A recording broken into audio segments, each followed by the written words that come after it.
but it was also the essential work of finding my authentic self.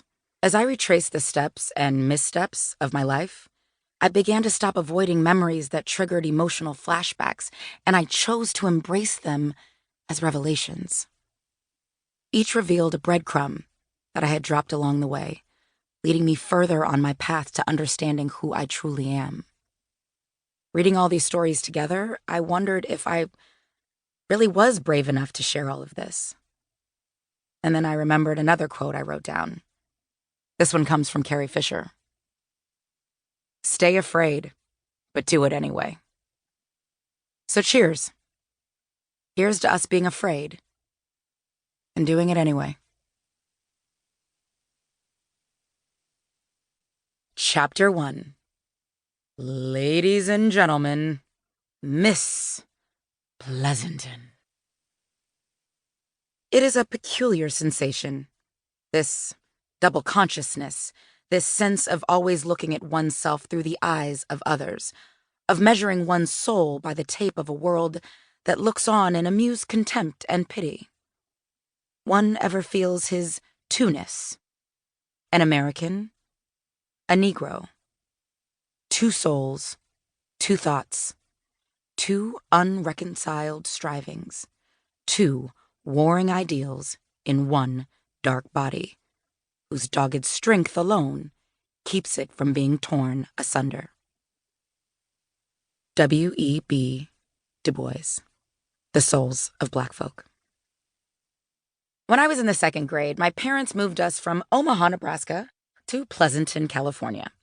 My parents had spent a year living in San Francisco just after they got married, and my arts-loving mother had lived for the city's culture and open spirit.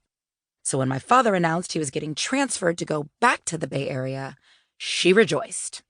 My mother pushed for Oakland, where we would be around other Black families and still close to all that San Francisco had to offer. But my father, obsessed with keeping up with the Joneses, had bigger plans. He had a white work friend who had moved to Pleasanton, a half-hour drive and a world away from Oakland. If it's good enough for Dave, he said, it's good enough for us. In Omaha, we were part of the largest African-American extended family in Nebraska. In Pleasanton, we would be the chocolate chip in the cookie. My mother didn't want that for her daughters, me, my older sister Kelly, and my younger sister Tracy. Well, she lost that battle. Everything she feared came to pass. The residents of Pleasanton divided themselves into housing developments, and where you lived said everything about who you were. We bought a house in Val Vista, which was working middle class with upper middle class goals. Val Vista was considered just below Valley Trails in the Pleasanton development caste system. But neither of those neighborhoods was nearly as good as the Meadows, across town, where they had green belts that connected all the cul-de-sacs and the streets. When you told someone where you lived, it was shorthand for the truth of your family's economic situation. Good, average, or untouchable. Since birth, my family has called me Nikki, from my middle name Monique.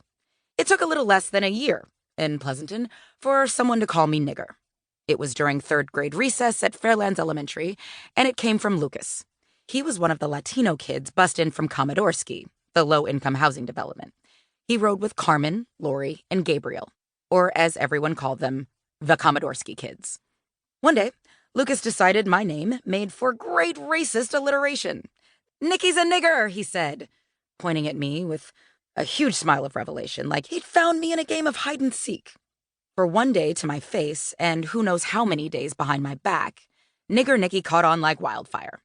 The kids chanted it, trying on the word as a threat. Nigger. And a question. Nigger? And then as sing-song. Nigger Nicky, nigger Nicky. I couldn't afford to stand out like that ever again. So I became obsessed with observing the Commodorski kids, clocking all the shit they did that everyone, meaning the white ones, made fun of. I wanted to be the exact opposite.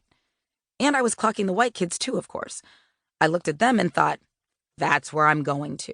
And when I saw the Commodorski kids, all I could think was, that's where I'm running from. With every single move I made and every word I spoke, I stayed hyper alert to what I called the black pitfalls. What were the things that would make me appear blacker? I only ate chicken with a knife and fork, and never in front.